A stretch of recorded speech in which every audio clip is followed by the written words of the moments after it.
ওম শান্তি।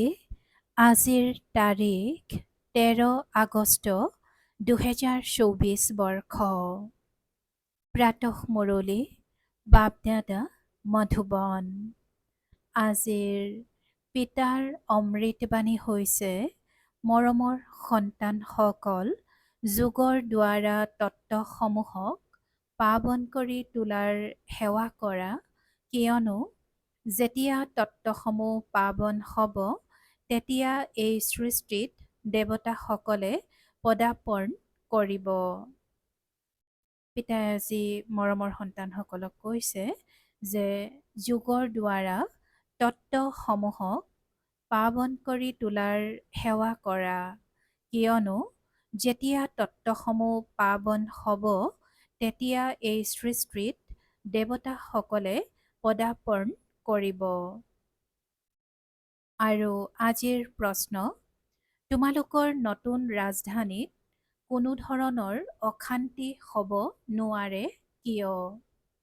পিতাই উত্তৰত কৈছে, প্ৰথমতে, কিয়নো তোমালোকে সেই বাদশ্বাহী পিতাৰ দ্বাৰা উত্তৰাধিকাৰত পোৱা, আৰু দ্বিতীয়তে, বৰদাতা পিতাই তোমালোক সন্তানসকলক এতিয়াই বৰদান অৰ্থাৎ উত্তৰাধিকাৰ দি আছে, যাৰ বাবে তাত অশান্তি হ'ব নোৱাৰে। তোমালোক পিতাৰ হৈ যোৱাৰ বাবে গোটেই উত্তৰাধিকাৰ লৈ লোৱা। ওম শান্তি। সন্তানসকলেতো জানে যে যাৰ আমি সন্তান তেওঁক সঁচা চাহেব বুলিও কোৱা হয়। সেয়েহে আজিকালি তোমালোক সন্তানসকলকো চাহেবজাদে অৰ্থাৎ প্ৰভুৰ সন্তান বুলিও কয়।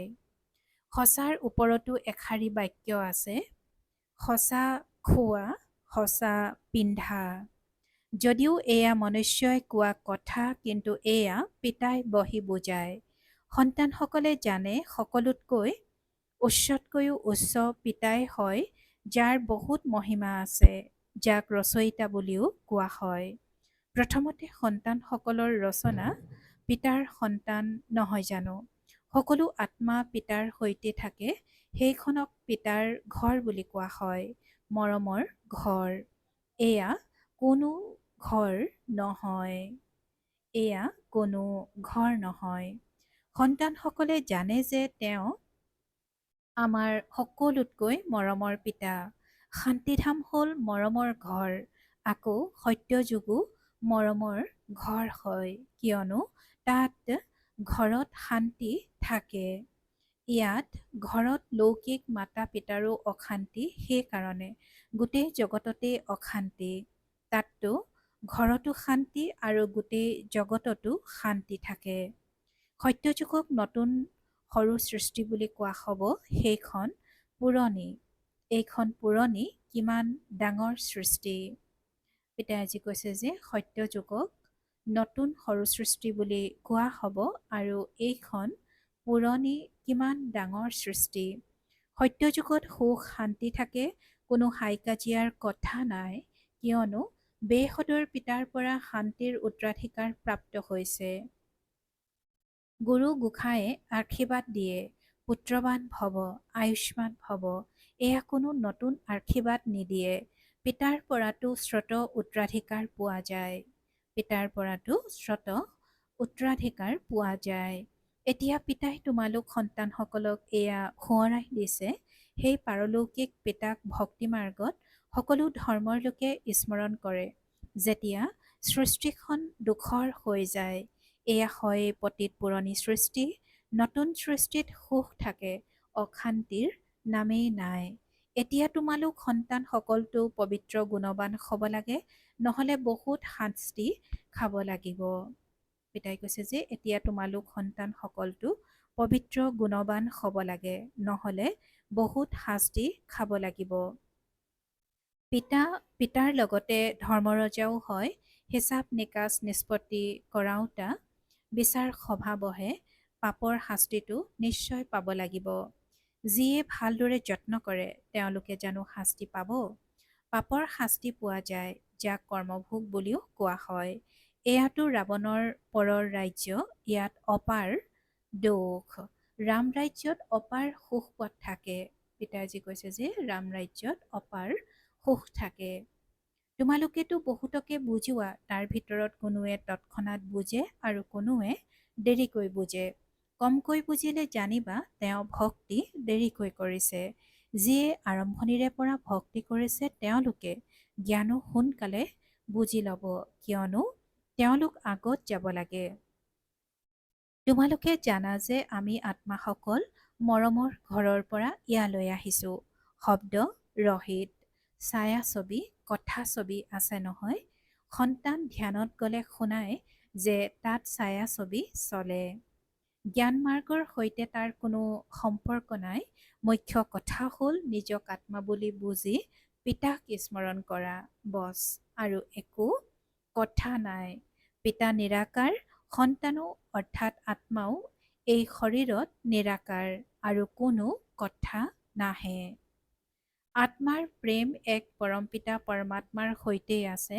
শৰীৰটো সকলো পতীত। পিতাজী কৈছে যে শৰীৰটো সকলো পতীত, গতিকে পতীত শৰীৰৰ সৈতে প্ৰেম হ'ব নোৱাৰে। আত্মা যদিও পাৱন হৈ যায় কিন্তু শৰীৰটো পতীত। পতীত সৃষ্টিত শৰীৰ পাৱন নহয়েই। আত্মাটো ইয়াতেই পাৱন হ'ব লাগে, তেতিয়াহে এই পুৰণি শৰীৰৰ বিনাশ হ'ব। আত্মাটো অবিনাশী। আত্মাৰ কাম হ'ল বেসদৰ পিতাক স্মৰণ কৰি পাৱন হোৱা। আত্মা পবিত্ৰ হ'লে শৰীৰো পবিত্ৰ লাগে। সেয়া পোৱা যাব নতুন সৃষ্টিত। আত্মাসকল পাৱন হওকচোন। আত্মাই এক পৰমপিতা পৰমাত্মাৰ সৈতেহে যোগসূত্ৰ গঢ়িব লাগে। বছ, এই পতীত শৰীৰকটো চুবও নালাগে। পিতাজী কৈছে যে এই পতীত শৰীৰক চুবও নালাগে। এই আত্মাসকলৰ সৈতে পিতাই কথা পাতে। বুজিবলগীয়া কথা নহয় জানো? বুজিবলগীয়া কথা নহয় জানো? সত্যযুগৰ পৰা কলিযুগলৈকে শৰীৰ লগতেই ওলমি থাকে। যদিও তাত শৰীৰ আৰু আত্মা দুয়োটা পবিত্ৰ, তাত বিকাৰগ্ৰস্ত নহয়। যাৰ দ্বাৰা শৰীৰ বা আত্মা বিকাৰী হ'ব, বল্লভাচাৰীও আছে, চুবলৈ নিদিয়ে। তোমালোকে জানা যে তেওঁলোকৰ আত্মা কোনো নিৰ্বিকাৰী পবিত্ৰ নহয়। সেয়া এক বল্লভাচাৰী পন্থী, যিয়ে নিজকে উচ্চ কুলৰ বুলি ভাবে। শৰীৰকো চুবলৈ নিদিয়ে। এইটো নুবুজে যে আমি বিকাৰী অপবিত্ৰ, শৰীৰটো ভ্ৰষ্টাচাৰেৰে জন্ম হৈছে। এই কথাবোৰ পিতা আহি বুজায়। আত্মা পাৱন হৈ গৈ থাকে, গতিকে শৰীৰো সলনি কৰিবলগীয়া হয়। পিতাই কৈছে যে আত্মা পাৱন হৈ গৈ থাকে, গতিকে শৰীৰো সলনি কৰিবলগীয়া হয়। শৰীৰ পাৱন তেতিয়াহে হ'ব যেতিয়া পাঁচ তত্ত্ব পাৱন হ'ব। সত্যযুগত তত্ত্বও পবিত্ৰ হয়, সেইবাবে শৰীৰো পবিত্ৰ হয়। দেৱতাসকলে পতীত শৰীৰত, পতীত ধৰণীত পদাৰ্পণ নকৰে। তেওঁলোকৰ আত্মা আৰু শৰীৰ দুয়োটা পবিত্ৰ পাৱন হোৱাৰ বাবে তেওঁলোকে সত্যযুগতহে পদাৰ্পণ কৰে। এয়া হৈছে পতীত সৃষ্টি। আত্মাই পাৰলৌকিক পিতা পৰমাত্মাক স্মৰণ কৰে। এজন হৈছে শৰীৰৰ পিতা আৰু আনজন হৈছে অশৰীৰী পিতা। অশৰীৰী পিতাক স্মৰণ কৰে, কিয়নো তেওঁৰ পৰা নিশ্চয় এনেকুৱা সুখৰ উত্তৰাধিকাৰ পাইছে, সেইবাবে স্মৰণ নকৰাকৈ থাকিব নোৱাৰে। যদিও এই সময়ত তমোপ্ৰধান হৈছে, তথাপি সেইজন পিতাক নিশ্চয় স্মৰণ কৰে। কিন্তু এইটো আকৌ ওলোটা শিক্ষা পায় যে ঈশ্বৰ সৰ্বব্যাপী। আকৌ মনুষ্য যে মনুষ্যই হৈ গৈ এইটো কথাটো বিভ্ৰান্ত হৈ যায়। এই সকলোবোৰ ভুলৰ বিষয়ে পিতা আহি বুজায়। পিতাই এটাই মনমনা ভৱ মন্ত্ৰ দিয়ে, তাৰো অৰ্থ থকা উচিত। নিজক আত্মা বুলি বুজি পিতাক স্মৰণ কৰা। পিতাই আজি কৈছে যে পিতাই এটাই মনমনা ভৱ মন্ত্ৰ দিয়ে, তাৰো অৰ্থ থকা উচিত। নিজক আত্মা বুলি বুজি পিতাক স্মৰণ কৰা, বছ, এইটো নিচাতেই যেন থাকা, যাৰ দ্বাৰা তোমালোক পাৱন হ'ব পাৰিবা। দেৱতাসকল হৈছে পবিত্ৰ। এতিয়া পুনৰ পিতা আহি এনেকুৱা পবিত্ৰ কৰি তোলে। সন্মুখত লক্ষ্য উদ্দেশ্য ৰাখি দিয়ে। যিসকল মূৰ্তি গঢ়োতা থাকে, মনুষ্যৰ চেহেৰা চাই তেওঁলোকে তৎক্ষণাৎ তেনেকুৱা মূৰ্তি গঢ়ি দিয়ে। এনেকুৱা লাগে যেন জীৱন্ত ৰূপতহে সন্মুখত বহি আছে। সেয়াটো জড় মূৰ্তি। ইয়াত পিতাই তোমালোকক কয়, তোমালোক এনেকুৱা শ্ৰতন্য লক্ষ্মী নাৰায়ণ হ'ব লাগে, কেনেকৈ হ'বা? তোমালোক মনুষ্যৰ পৰা দেৱতা এই পঢ়া আৰু পবিত্ৰতাৰ দ্বাৰা হ'বাগৈ। এইখন হয়ে মনুষ্যৰ পৰা দেৱতা হোৱাৰ স্কুল। তেওঁলোক যিসকলে মূৰ্তি আদি গঢ়ে তাক কলা বুলি কোৱা হয়। হুবহু সেই চেহেৰা আদি বনাই, ইয়াত হুবহুৰ কথাই নাই। এয়াতো হৈছে জড়চিত্ৰ, তাততো তোমালোক প্ৰাকৃতিক চৈতন্য হ'বাগৈ, পাশ্চাত্যৰ চৈতন্য শৰীৰ হ'ব। এয়াতো মনুষ্যৰ জড়চিত্ৰ তৈয়াৰ কৰা হৈছে।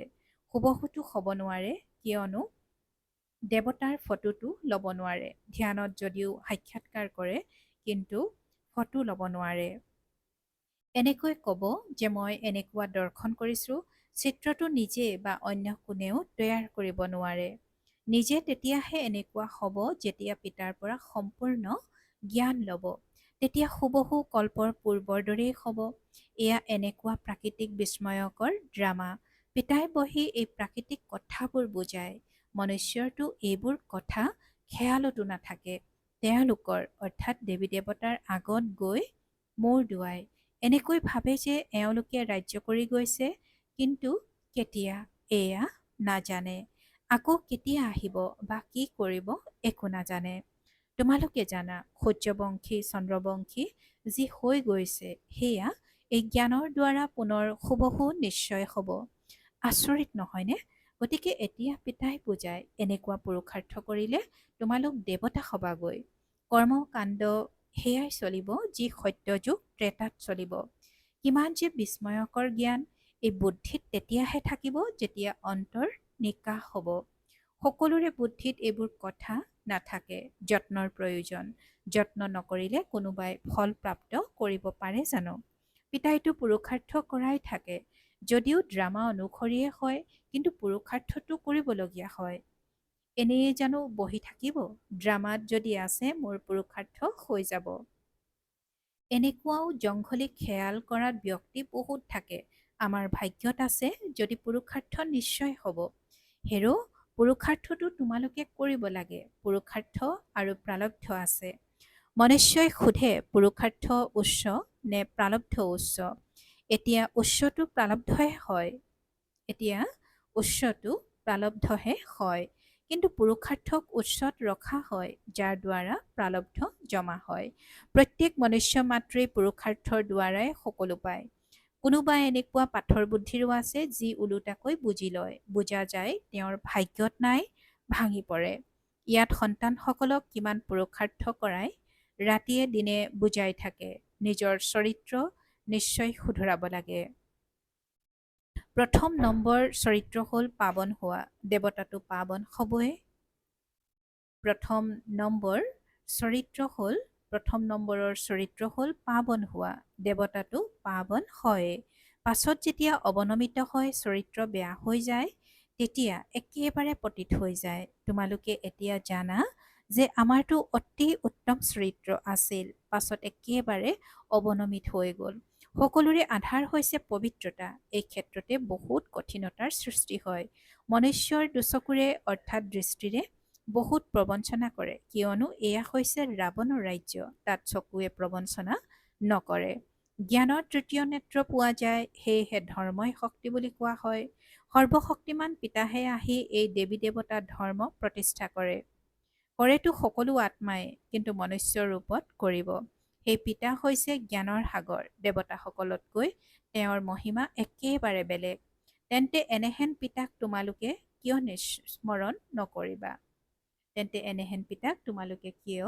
স্মৰণ নকৰিবা? তেওঁকে জ্ঞানৰ সাগৰ বীজৰূপ বুলি কোৱা হয়। তেওঁক সত্য, চৈতন্য, আনন্দস্বৰূপ বুলি কিয় কোৱা হয়? বৃক্ষৰ বীজ থাকে, সেই বীজো বৃক্ষৰ বিষয়ে জ্ঞাত হয় নহয়।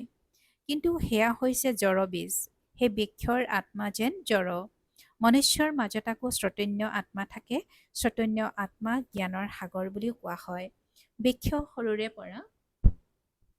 বৃক্ষ সৰুৰে পৰা ডাঙৰ হয়। তেন্তে নিশ্চয় আত্মা আছে, কিন্তু কথা ক'ব নোৱাৰে। পিতাই আজি কৈছে যে বৃক্ষ সৰুৰ পৰা ডাঙৰ হয়, তেন্তে নিশ্চয় আত্মা আছে, কিন্তু কথা ক'ব নোৱাৰে। পৰমাত্মাৰ কিমান মহিমা, জ্ঞানৰ সাগৰ। এই মহিমা আত্মাৰ নহয়, পৰম আত্মা মানে পৰমাত্মাৰ ক্ষেত্ৰত গায়ন কৰা হয়। আকৌ তেওঁক ঈশ্বৰ আদি বুলিও কয়। আচল নাম হ'ল পৰমপিতা পৰমাত্মা।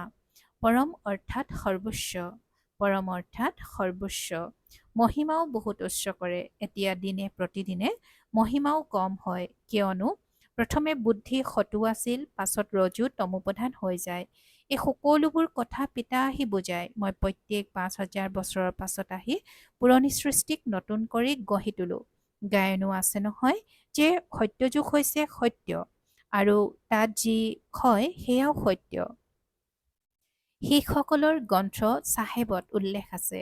কিছুমান অধ্যায় বৰ ভালকৈ ৰচিছে, কিয়নো তেওঁলোক তথাপি ইমান পতিত নহয়, পাছৰ ফালে অহাসকল ইমান পতিত নহয়। ভাৰতবাসীয়ে বহুত শতোপ্ৰধান আছিল, তেওঁলোকে আকৌ বহুত জন্মৰ অন্তিমত তমোপ্ৰধান হৈছে। অন্য ধৰ্ম প্ৰতিষ্ঠাপকসকলৰ কাৰণে এনেকৈ কোৱা নহয়। বাকী ধৰ্মবোৰ বেছি শতোপ্ৰধানো নহয় আৰু বেছি তমোপ্ৰধানো নহয়। বহুত সুখো দেখা নাই আৰু বহুত দুখো নেদেখিব। সকলোতকৈ বেছি তমোপ্ৰধান বুদ্ধি কাৰ হৈছে? যিসকলে প্ৰথমে দেৱতা আছিল, তেওঁলোকৰে সকলো ধৰ্মতকৈ বেছি অধোগতি হৈছে। যদিও ভাৰতৰ মহিমা কৰে, কিয়নো বহুত পুৰণা হয়, বিচাৰ কৰিলে দেখা যায় এই সময়ত ভাৰতৰ বহুত অধোগতি হৈছে। উত্থান আৰু পতন ভাৰতৰে হয়, অৰ্থাৎ দেৱী দেৱতাসকলৰ হয়। এয়া বুদ্ধিৰে বুজিব লাগে। আমি বহুত সুখো দেখিছোঁ যেতিয়া শতোপ্ৰধান আছিলোঁ, আকৌ দুখো বহুত দেখিছোঁ, কিয়নো তমোপ্ৰধান হৈ গৈছে। মুখ্য হৈছে 4টা ধৰ্ম: দৈৱী, ইছলাম, বৌদ্ধ আৰু খ্ৰীষ্টিয়ান। বাকী ইয়াৰ পৰা বৃদ্ধি হৈ গৈ আছে। এইটো ভাৰতবাসীয়েতো নাজানেই যে আমি কোন ধৰ্মৰ বিষয়ে নজনাৰ বাবে ধৰ্মই এৰি দিয়ে। বাস্তৱত সকলোতকৈ মুখ্য ধৰ্ম হৈছে এইটো, কিন্তু নিজৰ ধৰ্মক পাহৰি গৈছে। যিসকল জ্ঞানী আৰু বিচাৰ বুদ্ধি সম্পন্ন, তেওঁলোকে ভাবে যে এওঁলোকৰ নিজৰ ধৰ্মত কোনো বিশ্বাস নাই। পিতাই কৈছে যে যিসকল জ্ঞানী আৰু বিচাৰ বুদ্ধি সম্পন্ন, তেওঁলোকে ভাবে যে এওঁলোকৰ নিজৰ ধৰ্মত কোনো বিশ্বাস নাই। নহ'লে ভাৰত কি আছিল, এতিয়া কি হৈ গ'ল? পিতাই বহি বুজায়, সন্তানসকল তোমালোক কি আছিলা? বহি গোটেই ইতিহাস বুজায়। তোমালোক দেৱতা আছিলা, আধা কল্প ৰাজ্য কৰিলা, আৰু আধা কল্পৰ পাছত ৰাৱণ ৰাজ্যত কৰ্মভস্ত্ৰ হৈ গ'লা। এতিয়া পুনৰ তোমালোক দৈৱী সম্প্ৰদায়ৰ হৈ আছা। পিতাই কৈছে যে এতিয়া পুনৰ তোমালোক দৈৱী সম্প্ৰদায়ৰ হৈ আছা। ভগৱানেবাজ অৰ্থাৎ ভগৱানে কয়। পিতাই কল্পই কল্পই তোমালোক সন্তানসকলকহে বুজনি দি ঈশ্বৰীয় সম্প্ৰদায়ৰ কৰি তোলে। ভাল বাৰু। অতি মৰমৰ কল্পৰ পাছত পুনৰাই মিলিত হোৱা সন্তানসকলৰ প্ৰতি মাতা পিতা বাপ দাদাৰ স্নেহপূৰ্ণ স্মৰণ আৰু সুপ্ৰভাত। আত্মিক পিতাৰ আত্মিক সন্তানসকলক নমস্কাৰ, আৰু আত্মিক সন্তানসকলৰ আত্মিক মাত পিতা আৰু বাপ দাদাৰ প্ৰতি স্নেহপূৰ্ণ স্মৰণ আৰু সুপ্ৰভাত আৰু নমস্কাৰ নমস্কাৰ নমস্কাৰ। আৰু আজিৰ ধাৰণাৰ বাবে মুখ্য সাৰ প্ৰথমতে, শুদ্ধ অন্তৰেৰে পিতাৰ চমৎকাৰ জ্ঞান জীৱনত ধাৰণ কৰিব লাগে। পুৰুষাৰ্থৰ দ্বাৰা উচ্চ প্ৰালব্ধ জমা কৰিব লাগে। ড্ৰামা বুলি কৈ ৰৈ যাব নালাগে। দ্বিতীয়তে, ৰাৱণ ৰাজ্যত আখুৰি দৃষ্টিৰ প্ৰবঞ্চনাৰ পৰা ৰক্ষা পাবৰ কাৰণে জ্ঞানৰ তৃতীয় নেত্ৰৰে চোৱাৰ অভ্যাস কৰিব লাগে। পবিত্ৰতা, যিটো 1 নম্বৰ চৰিত্ৰ, সেয়াহে ধাৰণ কৰিব লাগে। আৰু আজিৰ বৰদান, ব্ৰাহ্মণ জন্ম পত্ৰিকাক জানি সদায় আনন্দিত হৈ থাকোঁতা শ্ৰেষ্ঠ ভাগ্যৱান হোৱা। আজি পিতাই বৰদানত কৈছে যে ব্ৰাহ্মণ জন্ম পত্ৰিকাক জানি সদায় আনন্দিত হৈ থাকোঁতা শ্ৰেষ্ঠ ভাগ্যৱান হোৱা। আৰু আজিৰ বৰদানৰ ব্যাখ্যা, ব্ৰাহ্মণ জীৱন, নতুন জীৱন। ব্ৰাহ্মণ আৰম্ভণিত দেৱী দেৱতা আৰু এতিয়া হৈছে বিকে। ব্ৰাহ্মণৰ জন্ম পত্ৰিকাত তিনিও কালৰেই ভালতকৈও ভাল। যি হৈ গ'ল সেয়াও ভাল, আৰু যি হৈ আছে সেয়া আৰুহে ভাল। আৰু যি হ'বলগীয়া আছে সেয়া বহুত বহুত ভাল। ব্ৰাহ্মণ জীৱনৰ জন্মপত্ৰিকা সদায় ভাল নিশ্চয়তা আছে। সেয়েহে সদায় এইটো আনন্দত থাকা যে স্বয়ং ভাগ্যবিধাতা পিতাই ভাগ্যৰ শ্ৰেষ্ঠ ৰেখা আঁকি দিলে, নিজৰ কৰি ল'লে। আৰু আজিৰ শ্লোগান, একৰস স্থিতিৰ অনুভৱ কৰিবলৈ হ'লে একমাত্ৰ পিতাৰ পৰা সকলো সম্বন্ধৰ ৰস লোৱা। ওম শান্তি। প্ৰীতি বুদ্ধিৰ হৈ বিজয়ী ৰত্ন হ'বৰ কাৰণে আজিৰ অব্যক্ত সংকেত।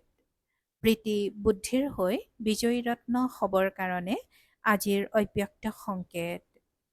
সদায় যাতে এইটো স্মৃতি থাকে যে মই কল্পৰ বিজয়ী হওঁ। অনেকবাৰ এই ভূমিকা পালন কৰিছোঁ, এতিয়া কেৱল পুনৰাবৃত্তি কৰি আছোঁ। এইটো স্মৃতিৰে কি কৰোঁ, কেনেকৈ কৰোঁ, এই সকলো অভিযোগ সমাপ্ত হৈ যাব আৰু সম্পূৰ্ণ হৈ যাবা। সদায় ডবল লাইট স্বৰূপৰ স্মৃতিৰ সামৰ্থ্য থাকিলে যিকোনো অসম্ভৱ কাৰ্য সম্ভৱ হৈ যাব। ওম শান্তি।